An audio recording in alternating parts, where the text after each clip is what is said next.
Les saluda Julio Sergio Ramírez. El tema del cual les quiero conversar ahora se denomina la resistencia al cambio no existe. Usted ha oído mucho hablar de la resistencia al cambio. Le aseguro que no existe y veremos por qué.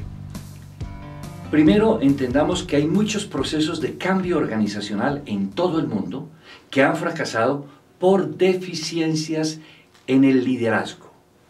Esos fracasos debilitan gravemente a las empresas.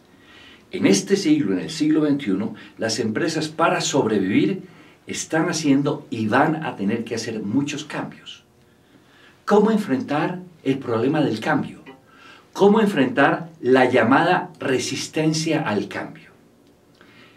Empecemos primero por atacar la idea de la resistencia al cambio. La resistencia al cambio no existe. Ahora, usted habrá oído hablar tanto, con tanta frecuencia, de la resistencia al cambio, que estará sorprendido por el tema de esta presentación, cuando afirmamos que eso no existe. Voy a tratar de sacarlo a usted de esa sorpresa. Piense que el gobierno nacional anuncia una rebaja del impuesto al valor agregado, el famoso IVA. Digamos que estuviese en el 16% y lo rebaja al 12%. ¿Se opondría usted? Probablemente no. Sin embargo, es un cambio, y es un cambio importante para mucha gente. ¿Por qué no se opone usted a ese cambio? Obviamente dirá porque es un cambio ventajoso para usted. Entonces, hay ciertos cambios a los cuales usted se opone, otros en los cuales es usted indiferente, y ciertos cambios que usted apoya, como el que le acabo de mencionar del IVA. Si es así, entonces, la resistencia no es a cambiar, no es al cambio. Entonces, si la resistencia al cambio no existe, ¿por qué la gente se resiste a ciertos cambios? ¿Por qué cambiar las cosas a veces será tan difícil? Bueno, hay que notar, primero, la gente no siempre se resiste cuando enfrenta un proceso de cambio. Además, la gente a veces se resiste cuando enfrenta el proceso de cambio y otras veces es indiferente relativamente a un proceso de cambio. Puede ser estar en contra, ser indiferente o estar a favor del proceso de cambio. ¿Estamos de acuerdo? De nuevo, quiero insistir, la resistencia al cambio no existe. La gente no se resiste al cambio en sí mismo. La gente sí se resiste a algo que con frecuencia está asociado con procesos de cambio, pero que no tiene que estarlo necesariamente. La confusión está en asignarle al cambio características que no son parte esencial del cambio, aunque parecen ser parte del cambio debido a que lo acompañan con mucha frecuencia. La gente se resiste a salir perdiendo a consecuencia del cambio. Eso sí, pero si es a ganar, la gente apoya el cambio como en el ejemplo que les acabo de presentar de la rebaja del impuesto al valor agregado. Y ese apoyo al cambio es perfectamente racional. Ahora, sin embargo, se ha encontrado que a veces la gente se opone a cambios en los cuales saldría ganando. ¿Cómo es eso? No parece racional. Hay dos factores que vamos a examinar que inciden en la postura de la persona hacia un cambio específico y que son influidos por la credibilidad de la fuente del cambio.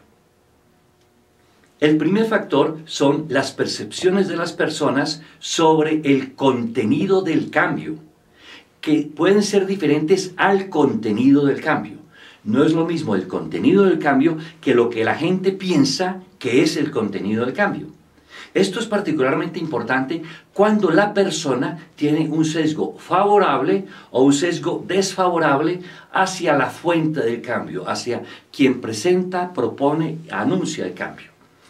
Si el sesgo es favorable hacia quien presenta el cambio, se incrementan las posibilidades de una percepción positiva del contenido del cambio.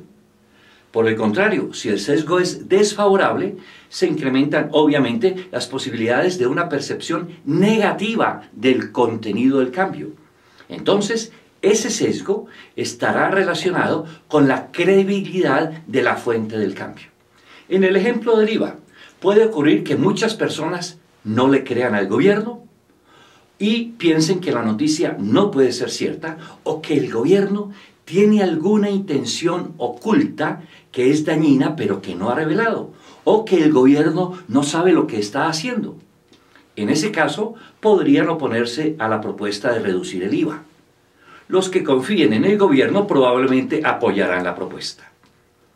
El segundo factor son las estimaciones que hace la gente de la probabilidad de que se den ciertas consecuencias, ciertos efectos a raíz del cambio.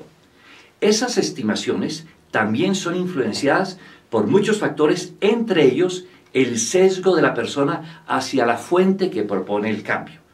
Si tienen un sesgo a favor de esa fuente, la persona tenderá a sobreestimar los resultados positivos y a subestimar los resultados negativos, y viceversa si el sesgo es desfavorable. Entonces, estos dos factores, las percepciones sobre el contenido del cambio y las percepciones sobre las consecuencias del cambio, son altamente influidos por la credibilidad de los líderes que dirigen el cambio.